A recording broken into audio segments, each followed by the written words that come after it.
दोस्तों, Hindustan aeronautics limited जो कि डिफेंस सेक्टर का एक बहुत ही दिग्गज कंपनी है और सबसे लार्ज कैपिटल वाली मार्केट कैप, जिसका जितने भी डिफेंस स्टॉक्स हैं इनमें सबसे ज़्यादा इसकी मार्केट कैपिटलाइजेशन है।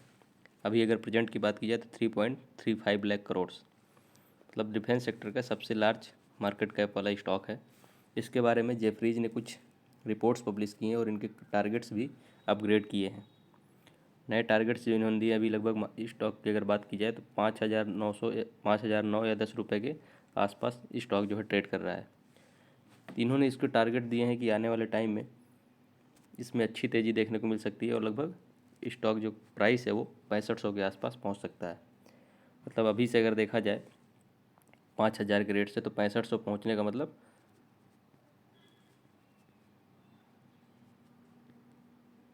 लगभग 30% के आसपास यहाँ पे इंक्रीज भी देखने को मिल सकता है। 23 नहीं, 24 के आसपास, मतलब अभी अगर करंट प्राइस से देखा जाए 5,000 से 6500। तो इसके ये तो हुई जेफरीज ने जो नए टारगेट्स दिए हैं, बट इन्होंने रीजंस भी दिए हैं कि क्यों इन्होंने इसके नए टारगेट्स इतने हाई रखे हैं। मतलब पहले से ऑलरेडी इसमें लगभग 16-17% के आसपास इंक्रीज देखने को मिला है। अभी HAL का जो स्टॉक है लगभग 16-17% पिछले अगर एक महीने में देखा जाए तो बढ़ चुका है। उसके बाद भी अभी 5,000 के आसपास जो ट्रेड कर रहा है, इस लेवल से जेफरीज ने बताया कि लगभग 23 से 24% और इंक्रीज होने का इस स्टॉक में पोटेंशियल है। इस पोटेंशियल को के इन्होंने 3 की रीजंस भी बताए हैं, वो सारे इसमें डिस्कस करेंगे हम।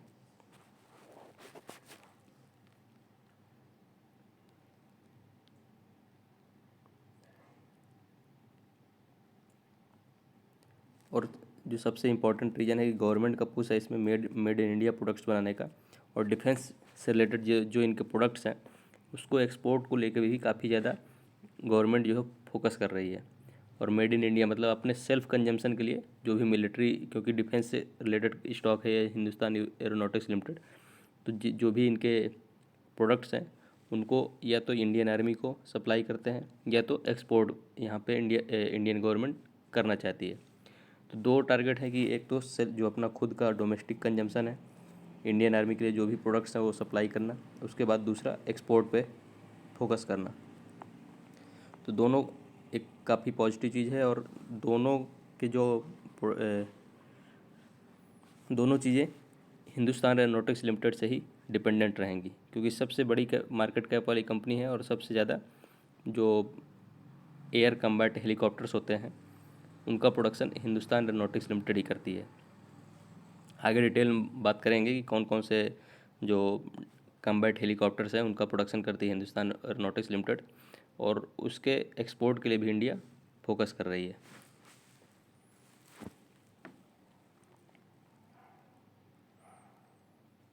इंडिया पाकिस्तान का जो वार चल रहा था उसके बीच में इंडिजिनस प्रोडक्शन का जो है ज़्यादा इंडियन गवर्नमेंट फोकस कर रही है।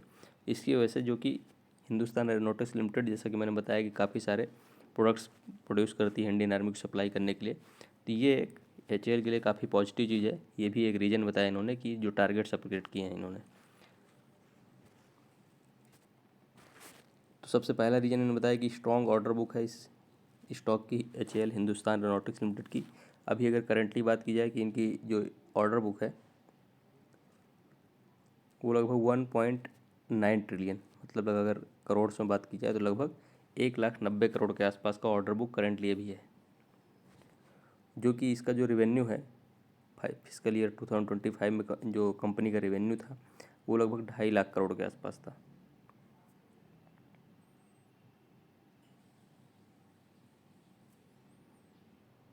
सॉरी, ये जो 2.5 लाख करोड़ के आसपास इनके पाइपलाइन में है ऑर्डर्स, मतलब 1,90,000 के आसपास इनके ऑर्डर बुक ऑलरेडी हैं और लगभग 2.5 लाख करोड़ के आसपास ऑर्डर बुक्स पाइपलाइन में है, मतलब आने वाले टाइम में इनको ऑर्डर रिसीव होंगे। और अगर कंपनी के रेवेन्यू को देखें तो लगभग 30,000 करोड़ का इनका एनुअल रेवेन्यू है। तो उससे अगर कंपेयर करें तो हमको लग रहा है कि लगभग 6 से 7 गुना तो ऑलरेडी इनके पास ऑर्डर बुक्स हैं। और अगर 2.5 लाख करोड़ को भी इंक्लूड कर दिया जाए तो ये ऑर्डर बुक लगभग इनका 15 करोड़ हो जाएगा, जो एनुअल रेवेन्यू अभी जनरेशन हो रहा है इनका 30,000 करोड़ के आसपास। तो बहुत स्ट्रॉन्ग ऑर्डर बुक है और आने वाले टाइम में इससे आप उम्मीद देख सकते हैं कि इतना स्ट्रांग ऑर्डर बुक होने के बाद इनका जो रेवेन्यू है वो लगभग CAGR जो है लगभग 15 से 20% के आसपास रहने वाला है। जो इनका रेवेन्यू है लगभग 15 से 20 CAGR के आसपास इंक्रीज होते हुए दिखेगा आने वाले टाइम में।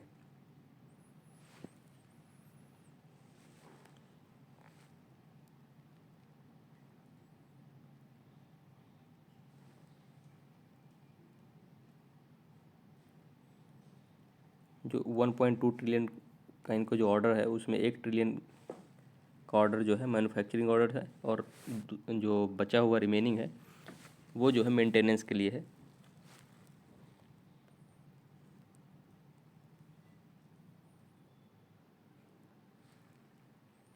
और मेंटेनेंस या रिपेयरिंग दोनों के लिए जो रिमेनिंग अमाउंट है 0.2 ट्रिलियन का, उसके लिए ऑर्डर है।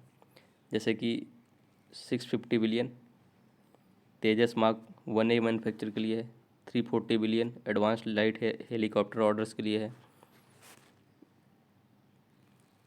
600 बिलियन सुखोई 30 अपग्रेड ऑर्डर है, और 3 से 5 साल में ये ऑर्डर जो है जेफरीज एक्सपेक्ट कर रही है। मतलब इनके जो मेन प्रोडक्ट्स है तेजस मार्क 1, एडवांस्ड लाइट हेलीकॉप्टर, और तीसरा है सुखोई 30, ये HAL प्रोड्यूस करती है। और इनका जो प्रोडक्शन होता है वो डोमेस्टिक यूज के लिए भी, मतलब इंडियन आर्मी के लिए भी, और एक्सपोर्ट का भी ये टारगेट बना रहे हैं। तो ये काफ़ी हैवी, अगर तीनों अमाउंट्स जोड़ दे 650 बिलियन, 340 बिलियन और 600 बिलियन, तो लगभग 1.5 ट्रिलियन 1.5 ट्रिलियन के आसपास हो रहा है।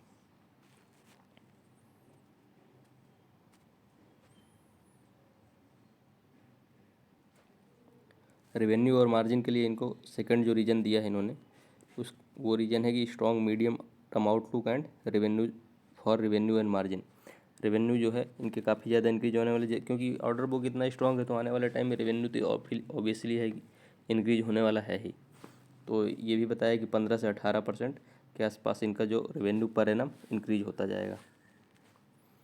सबसे लास्ट तो तीसरा जो रीजन दिया है, EPS अपग्रेड किया है, अर्निंग पर शेयर को अपग्रेड किया है इन्होंने, और EPS फिजिकल ईयर 2026 से फिजिकल ईयर 2027 तक 3% के आसपास यहाँ पे इंक्रीज EPS में देखने को मिलेगा। तो ये इन्होंने इंपॉर्टेंट रीजन्स शेयर किए 3 की, ऐसे क्या रीजन्स है जिसकी वजह से इन्होंने लगभग 24% के आसपास यहाँ से करंट प्राइस से मूवमेंट देखने को, करंट प्राइस से मूवमेंट बताया है।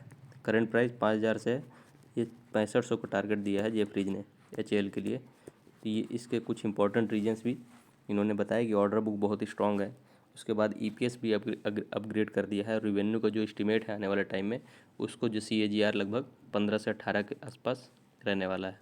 तो ये इंपॉर्टेंट रीजन्स इन्होंने इसके टारगेट अपग्रेड के कारण बताया इन्होंने।